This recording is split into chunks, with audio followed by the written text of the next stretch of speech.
शहीन शाह अफरीदी ने अपनी कप्तानी में जो है वो 11 मैचेस खेली हैं T20 के, और T20 के 11 मैचेस में सिर्फ एक जीत उन्हें हासिल की है, और उसमें 5 T20 जो है वो न्यूजीलैंड की टीम के खिलाफ थे, उनके खिलाफ आखिरी मैच में उन्हें जीत हासिल की, और 6 मैच में जो है वो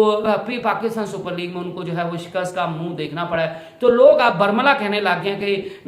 मोहम्मद शहीन शाह अफरीदी को जो है वो अब कप्तानी से हटा देना चाहिए। ये पाकिस्तान के लिए जो है वो बहुत बड़ा डिजास्टर साबित होगा, क्योंकि जब वो न्यूजीलैंड के खिलाफ हारे थे तो काफी लोग कह रहे थे कि शहीन शाह अफरीदी को थोड़ा सा मौका देना चाहिए कि वो खुद को जो है वो एडजस्ट कर पाए और वो टीम एक बिल्ड कर रहे हैं। लेकिन लोगों की उम्मीदें थी कि वो पाकिस्तान सुपर लीग में जहां पर उनका वसी तर तजर्बा है तो वहां पर तो वो कम अज कम अच्छा जो है वो परफॉर्म करेंगे। लेकिन चले, हार जीत जो है वो गेम का हिस्सा होती है, part and parcel of the game होती है, लेकिन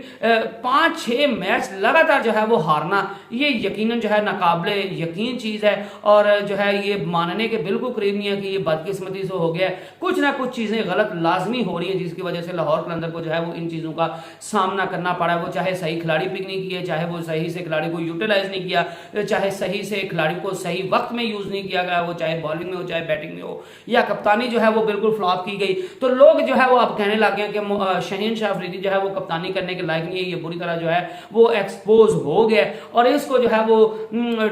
पाकिस्तान क्रिकेट टीम की कप्तानी से भी हटाना चाहिए, और मोहम्मद रिजवान या बाबर आजम को जो है वो दोबारा कप्तान बनाना चाहिए। लेकिन मेरे ख्याल से जो है वो मोहम्मद रिजवान को अगर कप्तान बनाया जाता है, वक्ती तौर पर तो मैं इस हक में हूं कि शहीन शाह अफरीदी को ही जो है वो कप्तान रखना चाहिए, क्योंकि जो है वो शहीन शाह अफरीदी ने जो ये वही शहीन शाह अफरीदी है जिसने पिछले 2 जो है वो टूर्नामेंट जितवाए हुए हैं। तो कई दफा जो है वो आपके साथ बैड लक भी हो जाती है, आपका 1-2 खिलाड़ी जो है वो मिस हो जाए ना, जिस नसीम शाह जो है वो पाकिस्तान की टीम से उनके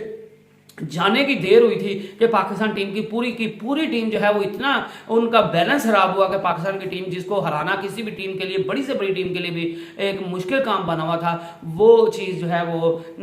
सारी टीम्स के लिए बहुत इजी हो गया। पाकिस्तान टीम जो है वो बिल्कुल एक एवरी टीम दिखने लगी, और वो सिर्फ और सिर्फ हुआ था नसीम शाह के इंजर्ड होने की वजह से, और पाकिस्तान के बाकी बॉलर भी जो है वो फ्लॉप होना शुरू हो गए। तो यही चीज़ जो है वो राशिद खान के जाने से हुई है, और मेरे ख्याल से ये भी नहीं लोग जो कह रहे हैं कि राशिद खान जो है वो एक चला गया तो उसकी वजह से लाहौर कलंदर ने 2 जो है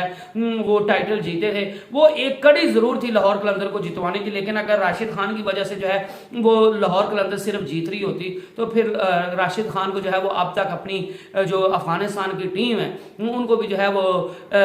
हर बार जो है वो ट्रॉफी जितवा देनी चाहिए थी, उनको वर्ल्ड चैंपियन बनवा देना चाहिए था। तो ये बात आप नहीं कह सकते। हाँ, वो वर्ल्ड क्लास बॉलर है, उसका लाहौर कलंदर को जितवाने में अहम किरदार रहा है, और उसने अच्छी परफॉर्मेंस दिखाई भी है, और वो मिडिल ऑर्डर में जो है वो लाहौर कलंदर को अच्छी विकेट्स लेकर देता था, और उससे उसके होने से काफी फर्क पड़ता था। लेकिन लाहौर कलंदर सिर्फ जो है वो राशिद खान की वजह से नहीं जीती थी। तो आपको जो है वो चीजों को थोड़ा सही तरीके से देखना चाहिए। वो एक जरूर लाहौर कलंदर की जीत में एक कड़ी जरूर थी, लेकिन टोटली सोलली एंड अकेला जो है वो राशिद खान लाहौर कलंदर को जितवा नहीं सकता था। तो आप लाहौर कलंदर की जीत का सहरा जो है वो सिर्फ और सिर्फ राशिद खान को नहीं दे सकते। तो अलबत्ता जो शहीन शाह अफरीदी की कप्तानी के मुतालिक जो है वो बात की जा रही है, तो मेरे ख्याल से शहीन शाह अफरीदी को जो है वो बेवक्ती तौर पर कप्तानी से नहीं हटाना चाहिए, और उनको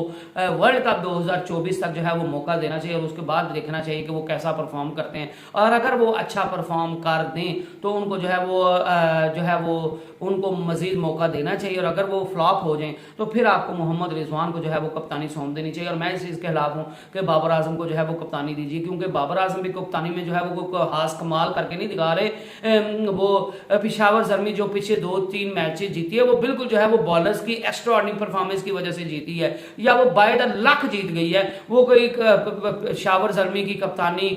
या बाबर आजम की कप्तानी करने की वजह से नहीं जीत गई। तो बाबर आजम जो है वो एज ए बैट्समैन बहुत अच्छा परफॉर्म कर रहे हैं, उनको एज ए बैट्समैन ही खेलना चाहिए। पाकिस्तान को उनकी एज ए बैट्समैन जरूरत है, और अगर वो एज ए बैट्समैन जो है वो अच्छा परफॉर्म करते हैं तो बाबर आजम को जो है वो फायदा होगा, और पाकिस्तान क्रिकेट टीम को भी उसका फायदा होगा, बजाय इसके कि आप उनको दोबारा कप्तान बना के टीम में जो है वो दोबारा फूट डलवा दें और वो टीम सारी जो है वो बिखर जाए, और दोबारा बाबर आजम जो है वो फ्लॉप होना शुरू हो जाए और उनकी बैटिंग में मुतासर हो। तो उससे बेहतर यही है कि अगर आपने कप्तान बनाना है तो आप मोहम्मद रिजवान को बनाइए, आप जो है वो बाबर आजम को मत बनाइए। तो I hope you enjoyed the video. Next video तक अल्लाह हाफिज।